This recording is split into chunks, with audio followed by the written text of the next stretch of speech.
Aleluya. Gloria a nuestro Dios. Yo te voy a invitar que vayamos rápidamente, por favor, al Salmo 119, versículo 9, y dice así. Salmo 119, versículo 9. Fíjate cómo dice la escritura. Veo muchos jóvenes, gloria a Dios. Me gozo de ver tantos jóvenes. Gloria a nuestro Dios. Dice la palabra de Dios en el Salmo 119, 9. Escucha. Dice la escritura, ¿con qué limpiará el joven su camino? ¿Con qué? Con guardar su palabra, ¿verdad? Con todo mi corazón, dice el salmista, te he buscado. No me dejes desviarme de tus mandamientos. En mi corazón he guardado tus dichos para no pecar contra ti. Vamos a escuchar la palabra de Dios, hermanos, y yo le doy paso al pastor David.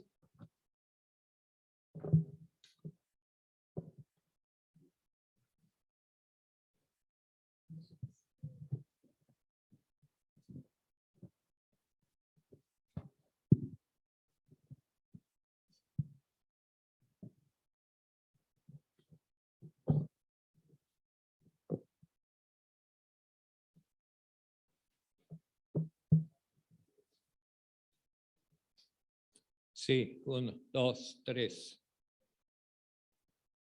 ¿Qué tomas arriba? Ahí.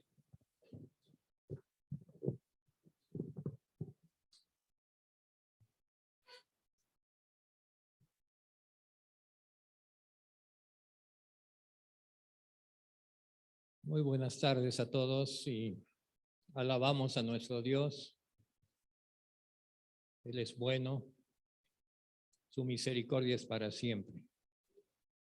La misericordia del Señor no depende de las fechas humanas.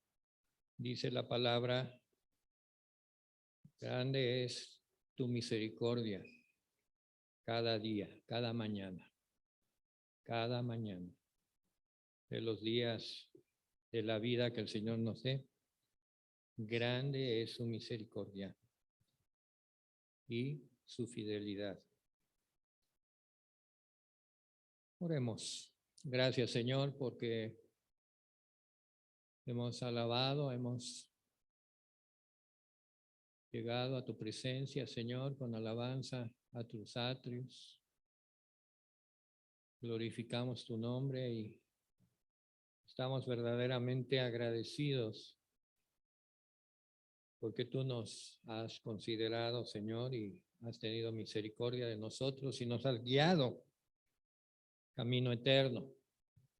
Ayúdanos, Señor, a entender los propósitos de tu palabra para hoy y para nuestra vida y que tengamos la decisión de obedecerte y de seguirte con decisión, cambiando, Señor, aquellos hábitos, aquellas maneras de pensar que traíamos de la vida anterior, de la vida pasada. Porque tú día con día nos estás renovando y haces que renueve aún nuestra manera de hablar. Te agradecemos por ello y estamos muy, muy contentos y gozosos de estar juntos, reunidos. En el nombre de Jesús. Amén. Hoy no solo en esta ocasión, el Señor ha hablado y nos ha marcado que la cena del Señor sea primero, antes que el mensaje de la palabra. De hecho, la cena del Señor es una manera que el Señor nos está hablando. Voy a dar una pequeña introducción pertinente. En el Salmo 65, abran su palabra en el Salmo 65, es un cántico de alabanza y de gratitud, una bendición a Dios por la generosidad de su naturaleza. Y me dirán, ¿qué relación tiene este salmo con la cena del Señor? Pues es una manera de bendecir y consagrar los elementos que van a integrar la cena del Señor, porque es a través de la bendición que el Señor da a la naturaleza que podemos tener el pan y el fruto de la vid. y debemos estar agradecidos por ello. Este salmo habla de eso. Tuya es la alabanza en Sión, oh Dios, y a ti se pagarán los votos.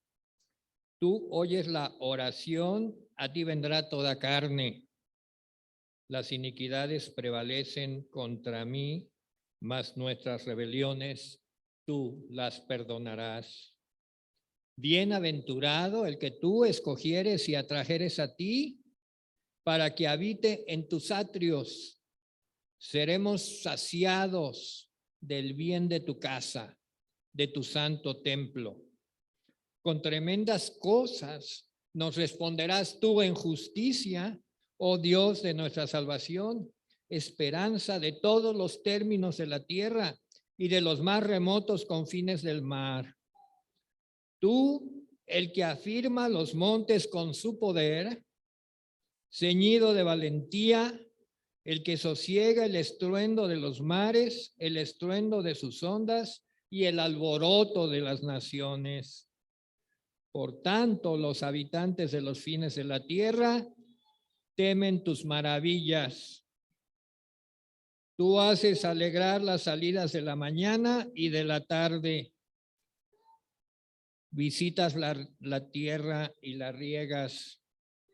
En gran manera la enriqueces. Con el río de Dios lleno de aguas, preparas el grano de ellos cuando así la dispones. Haces que se empapen sus surcos, haces descender sus canales, la ablandas con lluvias, bendices sus renuevos. Tú coronas el año con tus bienes y tus nubes destilan grosura. Destilan sobre los pastizales del desierto y los collados se ciñen de alegría. Se visten de manadas los llanos y los valles se cubren de grano. Dan voces de júbilo y aún cantan. Así, Señor, queremos darte gracias por los elementos de la cena del Señor, bendecirlos en tu nombre, santificarlos, consagrarlos para el propósito, Señor, que fueron ubicados y colocados ahí. Tú los santificas para tus propósitos. Miren, nuestro Señor y Salvador Jesucristo, que es la cabeza de la iglesia, por Él tiene la preeminencia, la dirección para la iglesia. La iglesia es de Él es la cabeza. Fue quien estableció la cena del Señor. ¿En qué momento la estableció?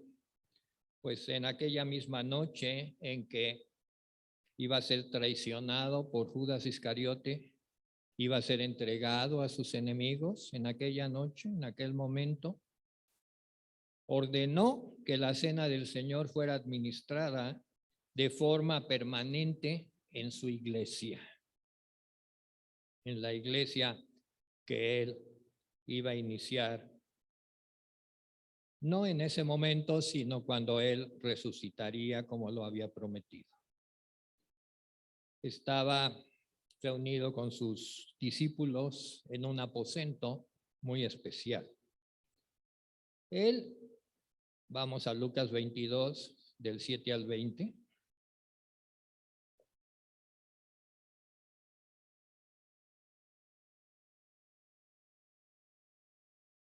Y vamos a entender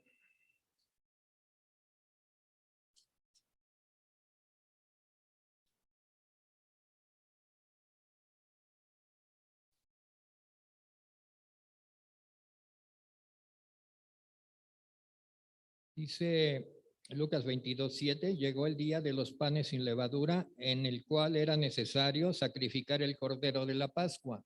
Aquí está mencionando dos fiestas, la fiesta de los panes sin levadura, que duraba 7 días, y la fiesta de la Pascua. Si había en el mandato de Dios a Moisés, pues celebraban en forma diferente, pero con el tiempo se fueron juntando las dos fiestas, la Pascua y luego iniciaba los panes sin levadura, que duraba 7 días. y por eso están mencionadas las dos fiestas. Pero iniciaban con el sacrificio del Cordero de la Pascua. Y Jesús envió a Pedro y a Juan diciendo, id prepararnos la Pascua para que la comamos. Ellos le dijeron, ¿dónde quieres que la preparemos? Y él les dijo, he aquí al entrar en la ciudad os saldrá al encuentro un hombre que lleva un cántaro de agua. Seguidle hasta la casa donde entrare. Parece irrelevante esto, pero es muy importante. En aquel tiempo la costumbre era que las mujeres cargaran los cántaros de agua. Prácticamente era fuera de la costumbre que un hombre por la ciudad anduviera cargando un cántaro de agua. No era posible, no era normal, era algo inusual. Y me dirán, entonces, ¿por qué Dios, Cristo, estableció esa orden? Pues porque Él, personalmente, el Señor, estaba organizando y estableciendo todo aquello que tenía que hacerse para que ese evento se llevara a cabo. Él sabía, fíjense, él sabía, el Señor, que él estaba bajo acecho, bajo asedio de los judíos y que en cualquier momento los podrían rodear y tomar presos, porque ya había órdenes de los sacerdotes de neutralizar a ese profeta de Nazaret. Milagros, a Jesús, el Nazareno. Y él quería tener paz y tranquilidad en la reunión que tuviera con sus discípulos. Entonces, hay una estrategia allí para que fuera muy, muy privada y que no hubiera interrupciones. El que un hombre fuera cargando un cántaro de agua era una señal para los apóstoles Pedro y Juan. Ellos no sabían nada más de las órdenes que Cristo les estaba dando. Para ellos detectar en medio de todas las personas que llevaban un cántaro al hombre que lo hacía. Era una señal, porque había muchas mujeres llevando cántaros de agua, pero muy pocos hombres, solamente uno. Pudieron seguir a ese hombre sin hablar con él y ver la casa donde entraba. Dios es infinitamente sabio y él arregla todas las cosas. Y entonces les dio las instrucciones de cómo proceder. Digan al padre de familia de esa casa, el maestro te dice dónde está el aposento donde he de comer la Pascua con mis discípulos. Este padre de familia, pues también de una manera sobrenatural ya tenía la comunicación de parte del Señor de disponer un aposento y ya lo había hecho. Entonces, Él os mostrará un gran aposento alto ya dispuesto, preparado allí. El Señor estaba preparando todo lo necesario para mostrarle a sus discípulos varias cosas. Hubo dos cosas que sucedieron y muchos eventos más en ese aposento. Así pues que Él ordenó que la cena del Señor fuera administrada de manera permanente en su iglesia. ¿Cuáles eran los objetivos y los propósitos? Recordar, certificar en los creyentes el propósito de la muerte de Jesús. Algo de eso habló nuestro pastor, de que más que ver continuamente nuestras faltas y nuestros hierros, estemos recordando la muerte de nuestro Señor que nos ha traído vida. Él tuvo que morir para que nosotros pudiéramos vivir y vivir con vida eterna. Dos, proporcionar a través de este evento de la Cena del Señor, proporcionar una adecuada nutrición para el crecimiento hacia el hecho de mantenernos fieles al Señor, obedeciéndole y fortaleciendo los lazos de fe, amor y servicio que nos mantienen unidos a Él y a su iglesia, la unión de los creyentes. Es por tanto un memorial, es una conmemoración del único sacrificio de Cristo por todos los creyentes, una sola vez y para siempre. Aquí estaba rompiendo lo que era el sistema sacerdotal en que cada año se hacían los sacrificios por el pecado del pueblo. Aquí Él es la víctima y el sacerdote a la vez, y ministra su muerte como el único sacrificio por todos los creyentes en todas las épocas. Los elementos se consagran, pero no cambian de naturaleza. Ha habido muchos intentos y propósitos de desvirtuar esto, diciendo que al consagrar los elementos, pues ya se materializa allí otro tipo de naturaleza en los elementos.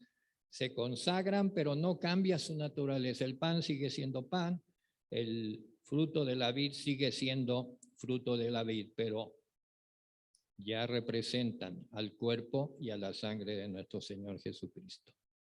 De esta forma, nos une histórica y espiritualmente con el crucificado, pues es una conmemoración de su sacrificio y por medio del Espíritu Santo renueva y fortalece la unión de los creyentes con Cristo y el cuerpo de Cristo, la iglesia, hasta que Él venga, hasta su segunda venida. Así pues, la cena del Señor inicia con el Señor organizando la cena. ¿Quién organizó lo de Pedro y Juan? El mismo Señor. ¿Quién organizó al varón que iba cargando el cántaro de agua? El mismo Señor. ¿Quién organizó al padre de familia que dispuso el aposento? El mismo Señor. Y me dirán cómo lo hizo. No nos dice, pero todo estaba organizado perfectamente. Y al final termina con una instrucción, una orden. Haced esto en memoria de mí. Es pues la cena del Señor para los creyentes que esperamos a Jesús, que entendemos y apreciamos el sacrificio de Cristo y esperamos su regreso en gloria.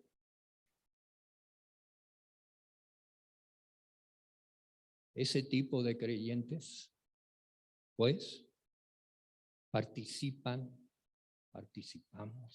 de la mente, el espíritu, la vida y el amor que hay en Jesús. Participamos de Él, porque Él vive. Le hemos dado lugar en nuestras vidas. Le hemos abierto nuestro corazón. Cuando invitamos a alguien a recibir a Cristo, no es simplemente una fórmula ritual para decirle después, pues ya no temas al infierno porque te vas a ir al cielo. No. Cuando invitamos a alguien a recibir a Cristo, es porque ese alguien está convencido que necesita a Cristo para seguir viviendo en esta vida, que necesita un propósito y que no lo tiene y que solo Cristo se lo puede dar, que necesita una dirección que no la tiene, está convencido que la dirección que él había tomado y por sus propias fuerzas no va a llegar a ningún lado y que solo Cristo se la puede dar. Y entonces abre su corazón a Cristo para participar de la mente de Cristo, del Espíritu de Cristo, de la vida que hay en Cristo y del amor que llena la vida de Cristo y que a partir de ese momento llenará tu vida. Para ellos, para nosotros, para los que estamos aquí, es la cena del Señor.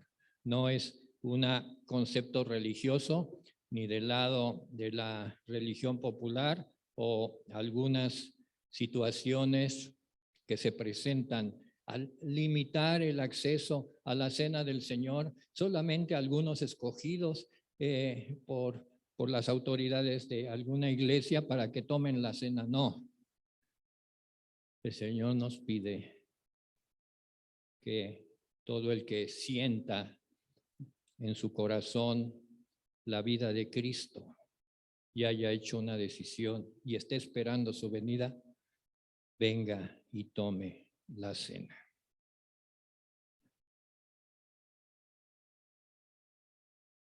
Voy a seguir leyendo en el versículo 13.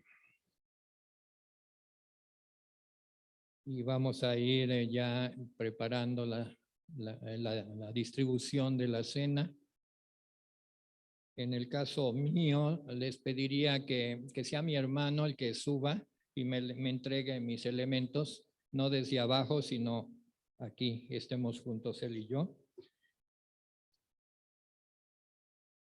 Y dice, fueron pues y hallaron como les había dicho y prepararon la Pascua.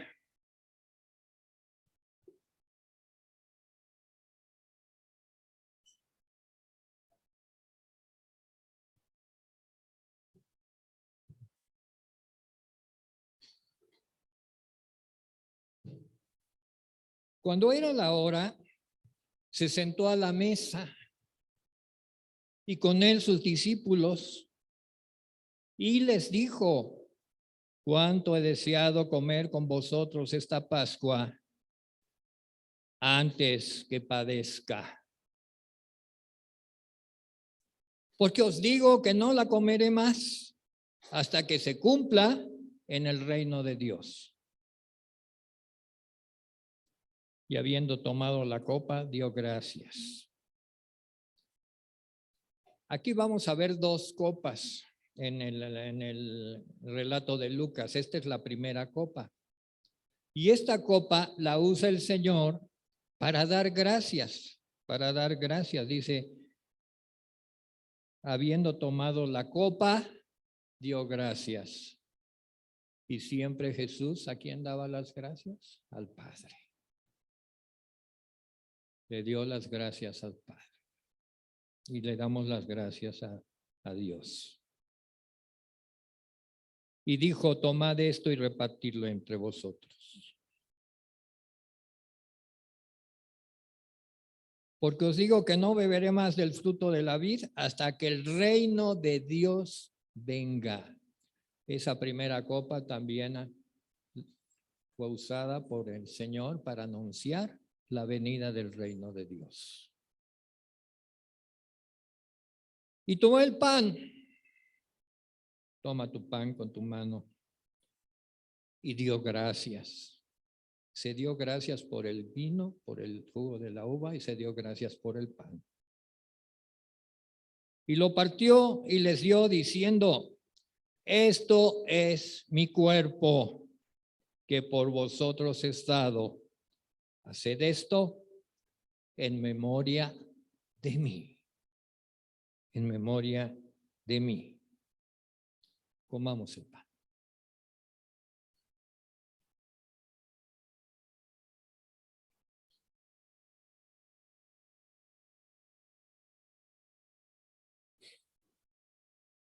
De igual manera, después que hubo cenado,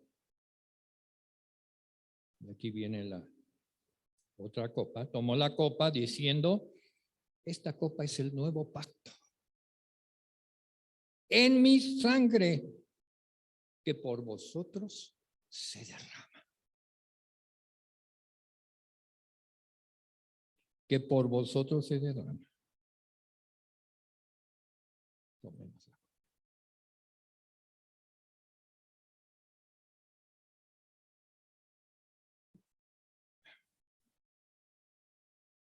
Y concluyó diciendo, mas he aquí la mano del que me entrega está conmigo. En la mesa, la verdad, el Hijo del Hombre va según lo que está determinado.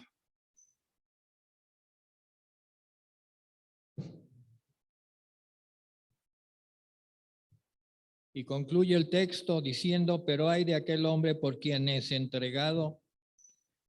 Y los discípulos tomaron una actitud, comenzaron a discutir entre sí. ¿Quién de ellos sería el que había de hacer eso? Todavía estaban velados sus ojos para muchas cosas.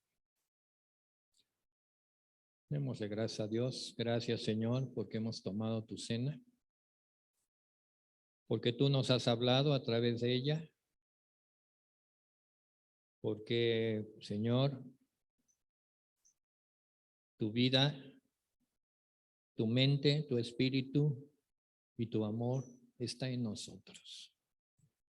Permite que le permitamos crecer cada día más en nosotros hasta que tú vengas, Señor, y venga el cumplimiento de este tiempo. Gracias, Señor. Estamos muy agradecidos y satisfechos. Más que nada, agradecidos con el Padre, con Cristo y con el Espíritu Santo, que nos ha traído esta paz, este mensaje, esta dirección, esta fuente de poder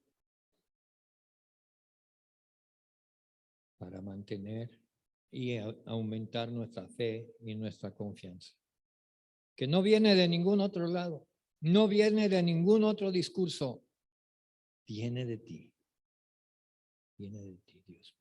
Señor, Espíritu Santo, gracias. Amén. Pueden sentarse. En ese mismo contexto, el mensaje ya propiamente de la palabra, que es prácticamente la continuación, no ha dejado de ser el mensaje de la palabra.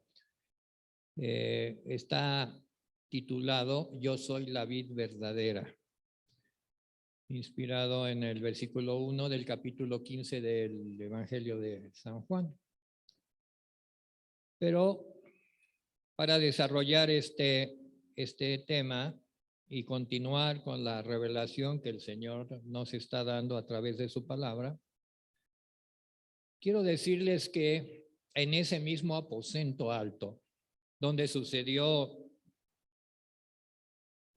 la cena del Señor y se dieron eventos y hubo varias cosas que pasaron, está todo relatado en Juan. Podemos ir a Juan.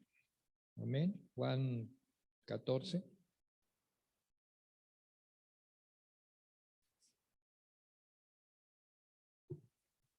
Desde Juan 13 hasta Juan 16 abarca el discurso que se llama del aposento alto. Son diferentes enseñanzas, diferentes temas, no los vamos a ver todos, pero sí vamos a seleccionar una parte que es la que queremos recalcar y realzar para nuestro entendimiento.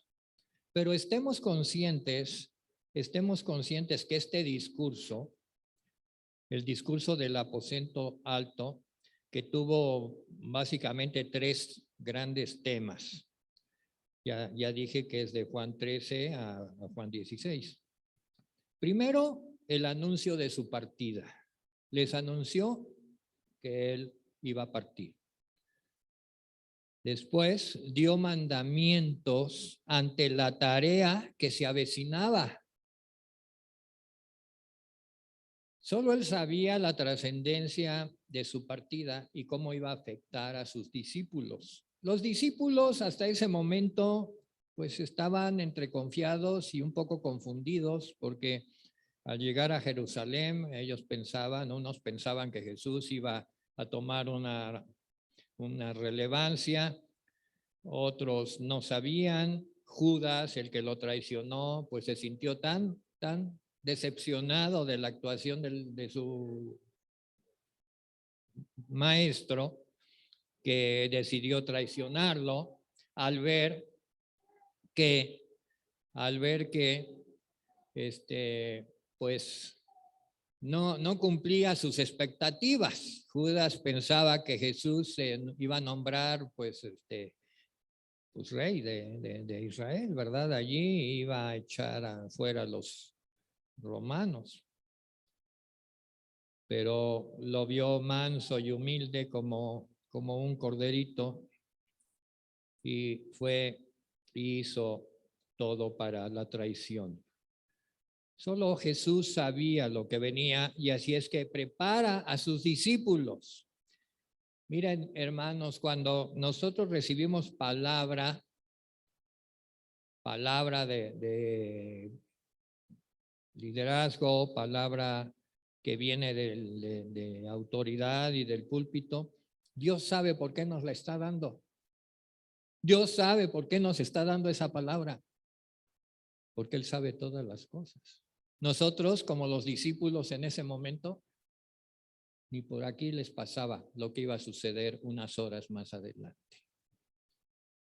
Así es que Jesús, que sí lo sabía, prepara a sus discípulos con mandamientos ante la tarea que se avecina y que viene para ellos, que en esencia sus mandamientos tienen como propósito que los discípulos, o sea, la iglesia que se iba a fundar, tuviera un testimonio fructífero, con fruto, sustentado y saturado por el amor.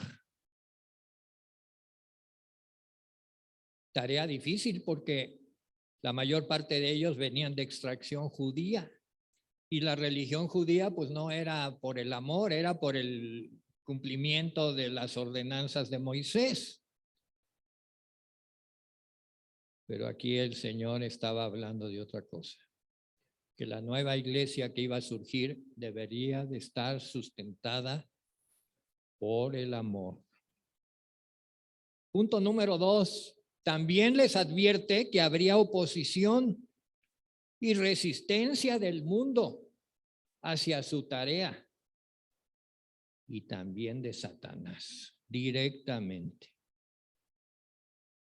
Y número 3, los medios que Dios proveería para sostener a los discípulos, Él se los explica en este discurso, y para darles la victoria en los días venideros. En vías del tiempo, yo sé que ustedes van a estudiar en su casa o en sus círculos de estudio de Juan 13 a Juan 16 para profundizar el discurso completo. Pero pues yo he de compendiar algunas cosas relevantes en obvio del tiempo. Y le llamo las veces que Jesús en este discurso habló y dijo: yo soy. Yo soy. En Juan 14:6, Jesús le dijo: yo soy el camino y la verdad y la vida. 3 yo soy. Nadie viene al Padre sino por mí. En Juan 14:11 les dijo: creedme que yo soy en el Padre. Yo soy en el Padre y el Padre en mí. De otra manera, creedme por las mismas obras. En Juan 14:14 dijo: si algo pidiereis en mi nombre, yo lo haré. Vean que todo este discurso va apuntando hacia un solo elemento: al yo soy, al Señor Jesucristo. Fuera de Él no hay otro recurso. Él es Y fue para los discípulos y es para nosotros nuestro único recurso. Juan 14, 18. No os dejaré huérfanos, vendré a vosotros. Juan 14, 20. En aquel día vosotros conoceréis que yo estoy en mi Padre. Yo estoy en mi Padre y vosotros en mí y yo en vosotros. Les habla de una unión mística de la iglesia, del creyente en él y él en el Padre. Algo totalmente novedoso para los discípulos seguidores de Jesús. Ellos estaban recibiendo una enseñanza que estaba revolucionando su mente y ni siquiera la podían entender, pero la enseñanza se dio y quedó constatada para las generaciones posteriores. Yo estoy en mi Padre y vosotros en mí y yo en vosotros. Juan 14, 21. El que tiene mis mandamientos y los guarda, ese es el que me ama. Y el que me ama será amado por mi Padre. Y yo le amaré y me manifestaré a él. El vínculo con Jesús son sus mandamientos y el amor. Sus mandamientos y el amor. Muchos predican nada más el amor y no los mandamientos. Pero la palabra de Dios es clarísima. El que tiene mis mandamientos y los guarda, ese es el que me ama. Y el que me ama será amado por mi Padre.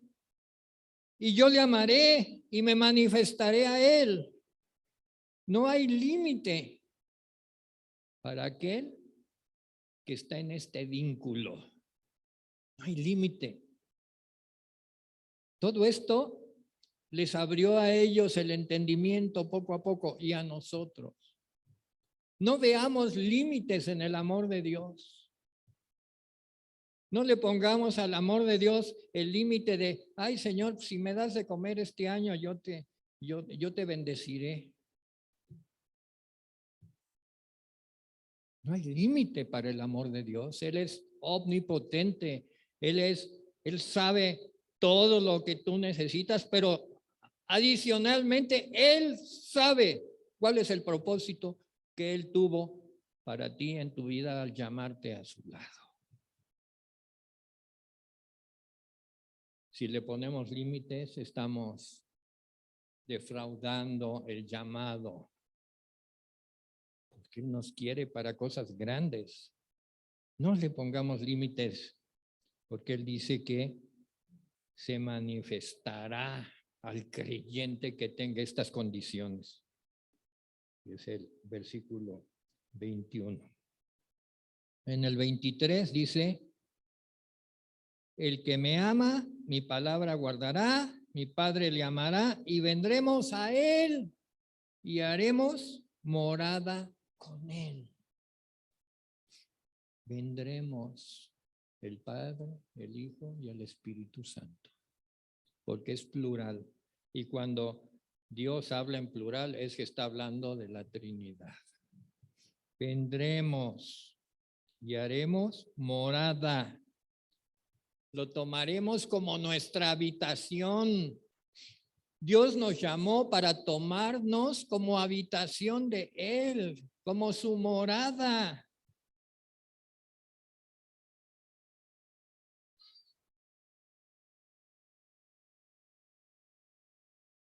Versículo 24. El que no me ama, no guardará mis palabras. Y la palabra que habéis oído no es mía, sino del Padre que me envió.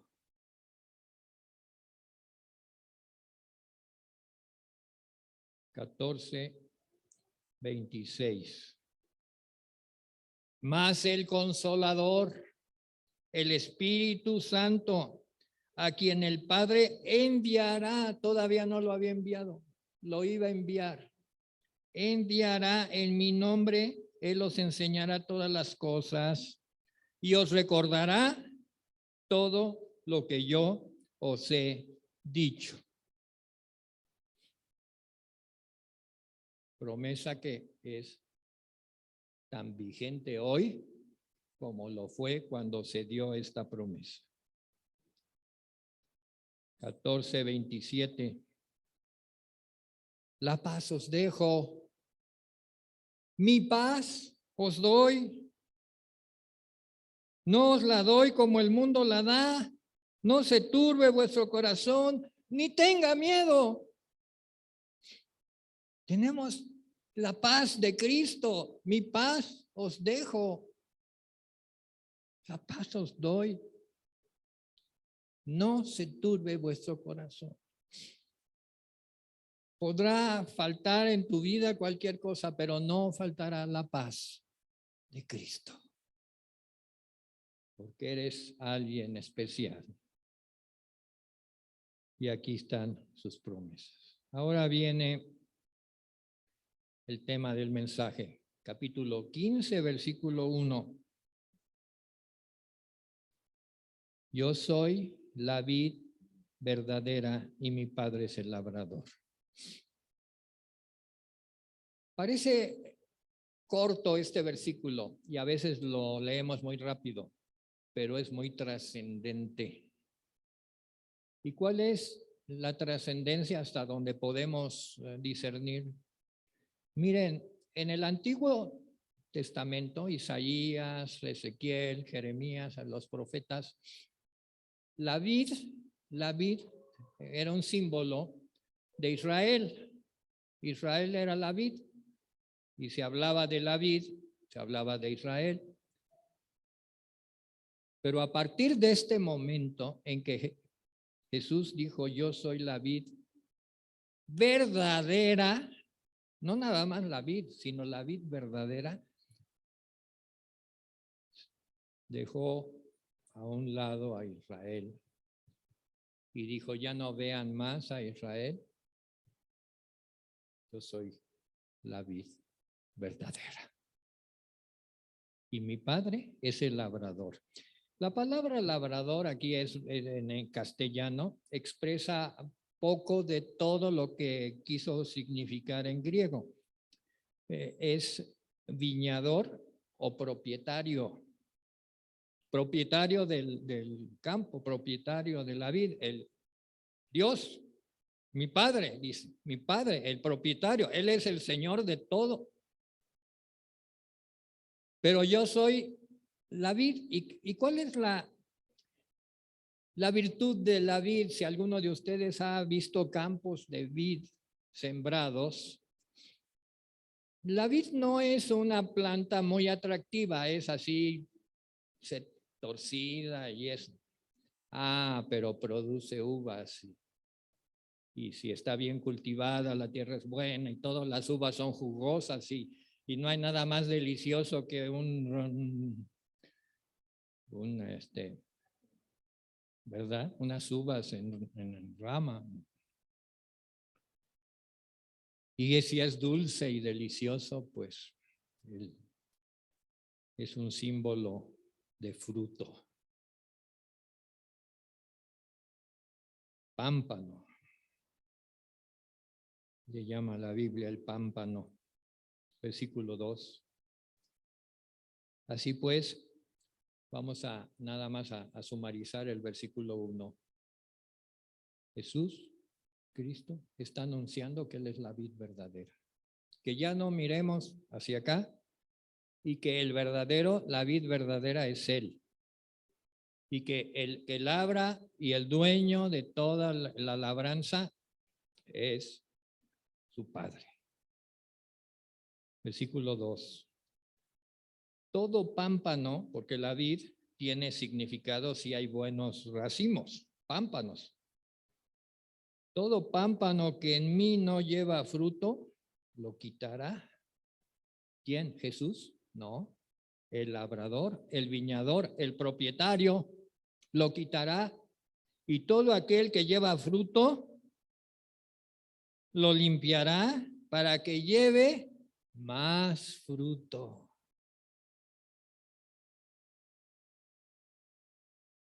Versículo 3. Bueno, sumarizamos el 2. Dios busca fruto en los creyentes. Y no nada más fruto, sino más fruto.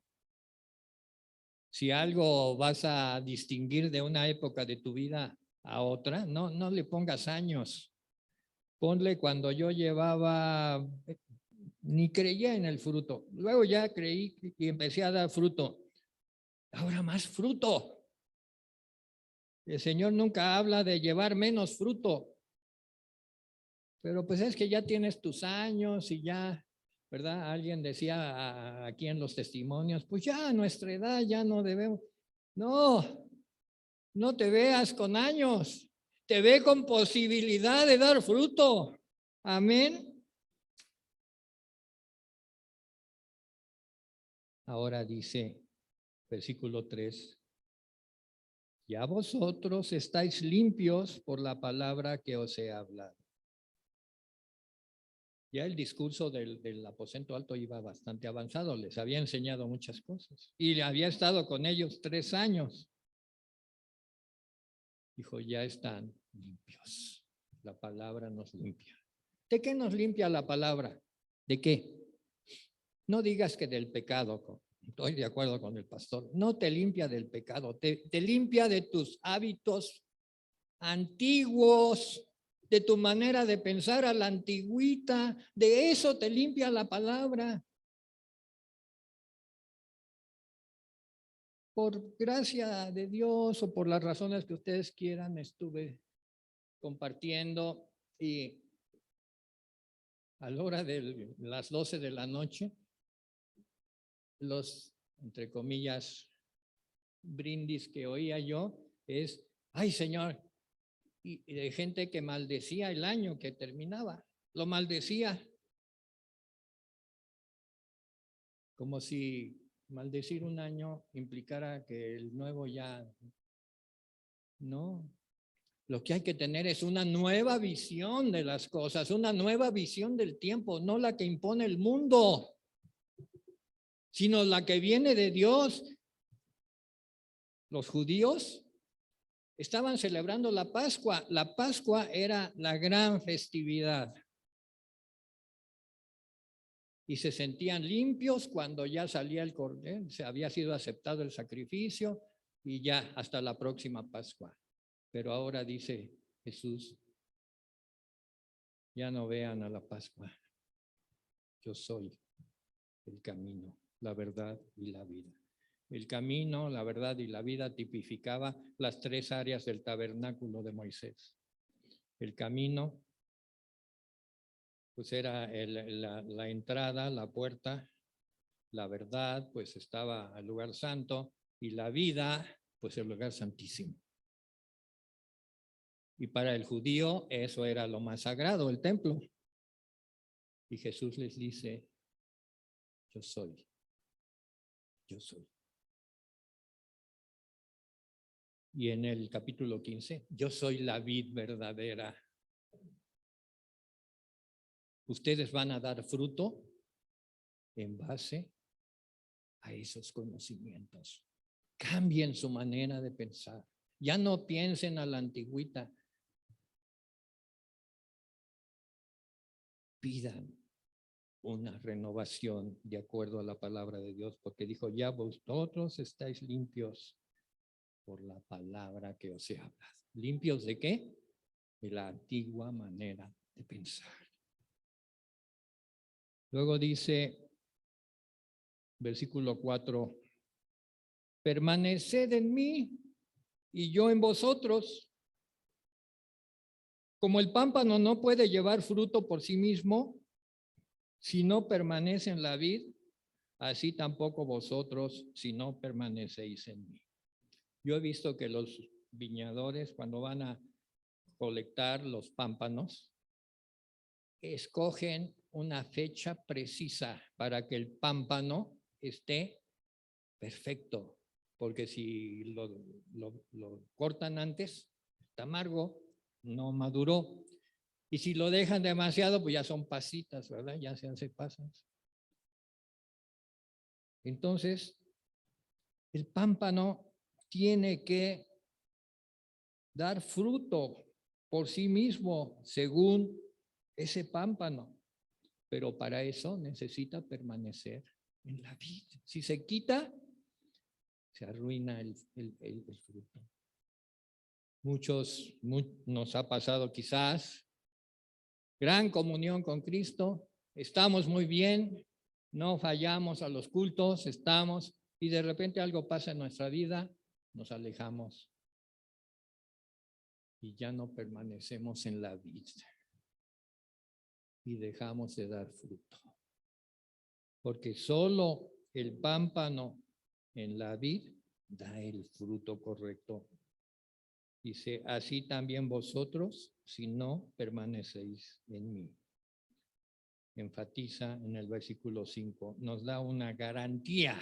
Esta es la garantía de la calidad de la vida en Cristo. Yo soy la vid, vosotros los pámpanos. El que permanece en mí y yo en él, este lleva mucho fruto. Les garantizo, dice el Señor, que si ustedes permanecen en mí y yo en vosotros, llevarán mucho fruto. Porque separados de mí, nada podréis hacer. Consecuencias de la no permanencia. El que en mí no permanece será echado fuera como pámpano.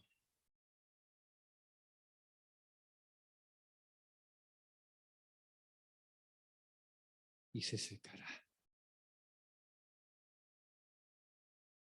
Y los recogen y los echan en el fuego y arden.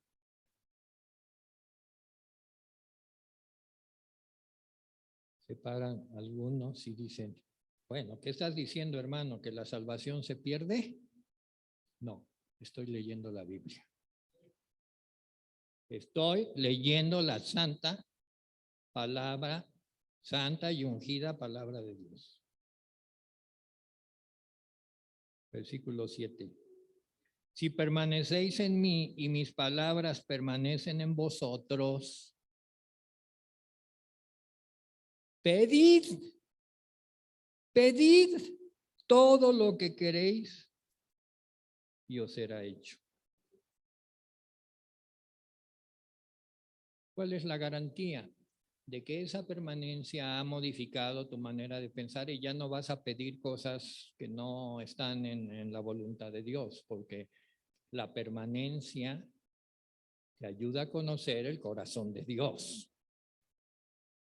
Entonces Dios va a oír tu oración y desde luego que la va a contestar.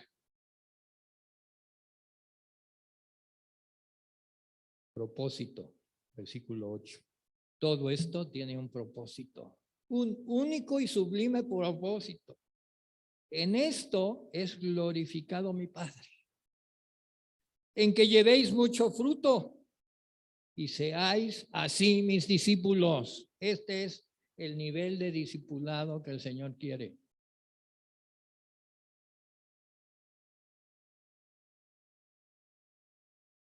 Versículo 9. Como el Padre me ha amado, así también yo os he amado.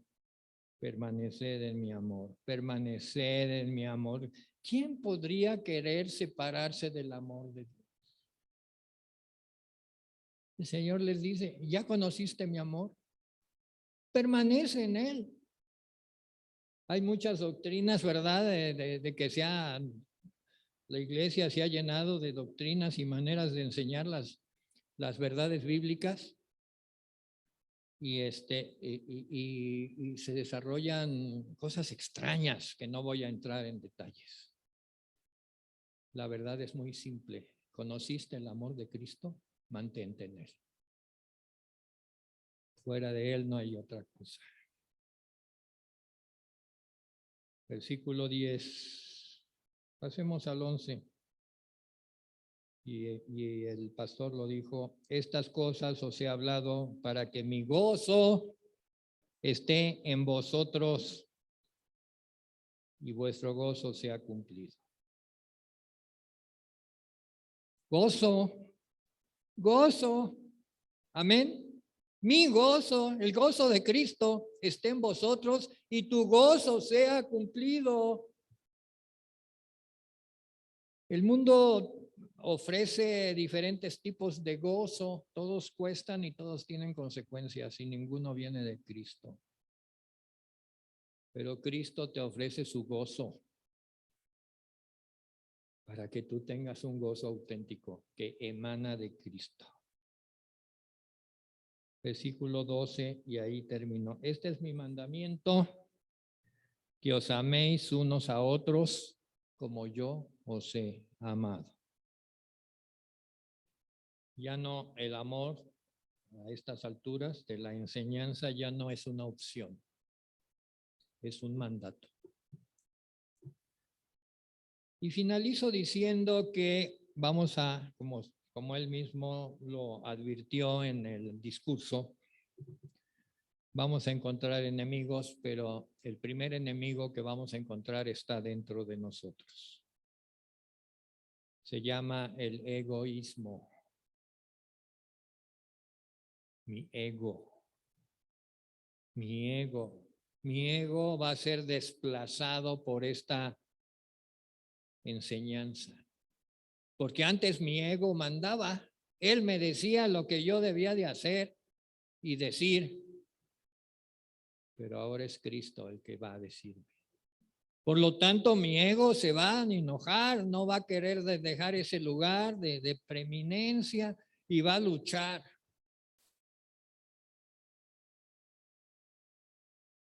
Pero tú vas a ser valiente.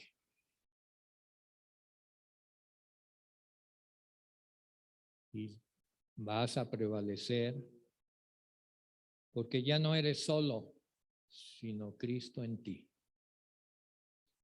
te va a llevar a la victoria. Y no un día, sino todos los días de tu vida. Y en la casa del Señor moraré por largos días. Oremos. Gracias, Señor, porque pues tú nos hablas y nos hablas para cambiar cosas en nuestra vida, cosas que traemos como hábitos.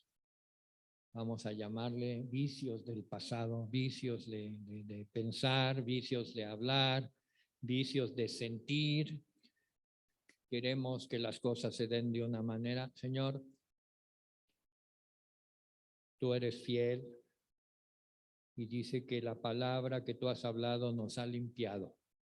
Versículo 3. La palabra que tú has hablado nos ha limpiado. Tenemos esa confianza. Esto no es ninguna cosa extraordinaria.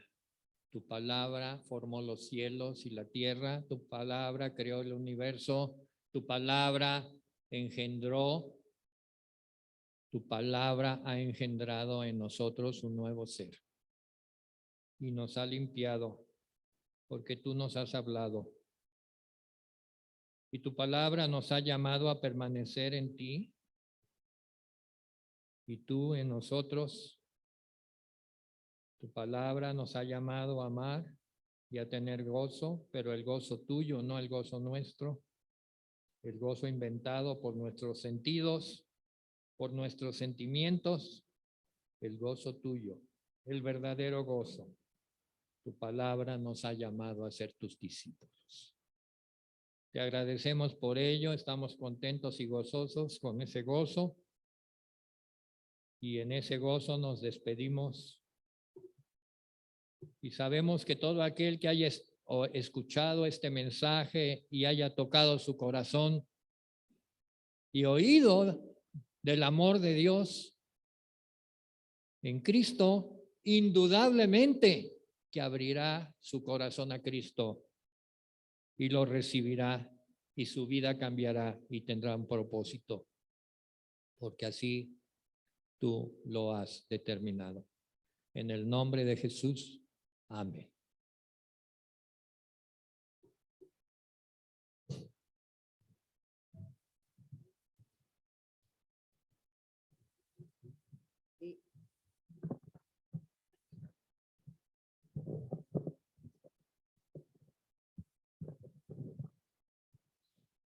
Hermoso mensaje, ¿verdad?